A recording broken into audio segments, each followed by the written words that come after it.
Et en direct avec nous, Soufiane Al-Sabag, spécialiste des affaires intérieures américaines du Parti républicain. Bonsoir, merci d'être avec nous en direct. D'abord, comment expliquer ce grand rush que Joe Biden pourrait gagner les élections et encadrer la vente d'armes ? Je pense que c'est un symptôme extrêmement intéressant d'une société qui est totalement divisée aujourd'hui entre les démocrates et les républicains, qui politiquement vraiment n'ont plus rien à se dire. Et on le voit dans cette campagne, on a très peu parlé des sujets de fond. Le sujet qui écrase vraiment tous les autres, c'est l'essence même du pays, c'est la démocratie. Quand Joe Biden fait campagne sur retrouver l'âme de l'Amérique, tandis que Donald Trump menace que si Biden devient président, eh bien l'Amérique deviendra un pays socialiste. C'est bel et bien l'essence même du pays qui est en jeu dans cette élection, et ça provoque des tensions qui sont extrêmement irrationnelles et qui pourraient possiblement amener à des violences avec cet achat d'armes qui est totalement exponentiel dans les dernières semaines. Alors Biden qui est donc donné gagnant, les sondeurs prédisent une victoire de Joe Biden, mais on se souvient bien sûr qu'il y a 4 ans, ils avaient aussi prévu que ça serait Hillary Clinton qui serait à la Maison-Blanche, donc on reste prudent. Il reste 48 heures pour convaincre. Les choix sont déjà faits à votre sens ?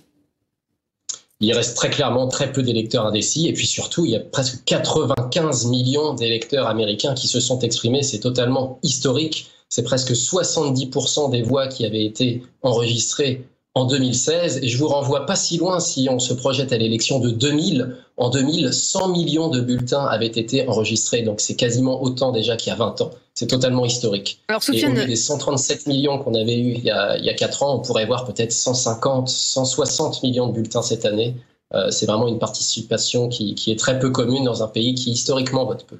Alors Soufiane Al-Sabag, il y a une question qui se pose. Est-ce qu'au sein du Parti républicain, tout le monde veut que Trump gagne ? Au sein du Parti républicain, la réponse est oui, très clairement. Donald Trump, c'est incontestable, depuis sa victoire aux primaires républicaines il y a 4 ans, a réussi à unifier le parti derrière lui. Et à la convention républicaine du mois d'août, ça faisait strictement aucun doute, tous les cadres du Parti républicain soutiennent Donald Trump. Mais l'enjeu de cette élection, ce n'est pas de savoir si le parti soutient Trump, mais combien de partisans les républicains ont en fait dans le pays. Et là, ce qui est extrêmement intéressant de voir, c'est que selon toutes les statistiques possibles, et là on peut s'avancer, pas besoin vraiment de sondage pour le dire, les démocrates, pour la 7e fois lors des 8 dernières élections, vont très sans doute, très sûrement, remporter le vote populaire. C'est clairement Joe Biden qui aura plus de voix que Donald Trump lors de cette élection. Mais comme vous le savez, ça ne compte pas. Et Donald Trump peut encore faire mentir les sondages et arracher la victoire au collège électoral. Et puis on va montrer une image, si vous le voulez bien. Vous en parlez à l'instant, avec une élection de tous les dangers à New York qui se barricade à l'avant-veille de la présidentielle américaine. On va voir ces images. Certains commerçants de Manhattan ont choisi de protéger leurs vitrines. Des images tournées par Lou Krikorian ce matin.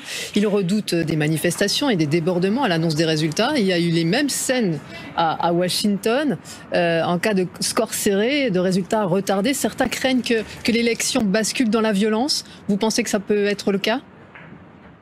C'est très difficile à prédire aujourd'hui, effectivement. Je pense qu'il y a 2 scénarios qui se dégagent. Le premier, c'est celle d'une victoire très nette d'un des 2 candidats, visiblement plutôt Joe Biden, si on en croit les sondages, qui pourrait plier le match assez vite. S'il remporte par exemple la Floride, la Géorgie ou la Caroline du Nord, qui sont des États qui vont donner leurs résultats très tôt, environ vers 2 heures du matin, dans la nuit de mardi à mercredi. Si Joe Biden remporte ces États, Donald Trump, mathématiquement, n'a strictement aucune chance de faire un 2e mandat.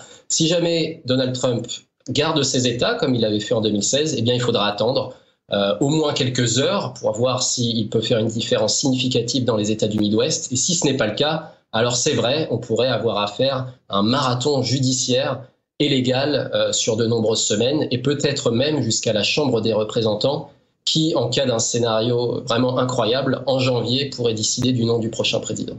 Soufiane Al-Sabag, spécialiste des affaires intérieures américaines du Parti républicain. Merci beaucoup de votre intervention dans le 23h.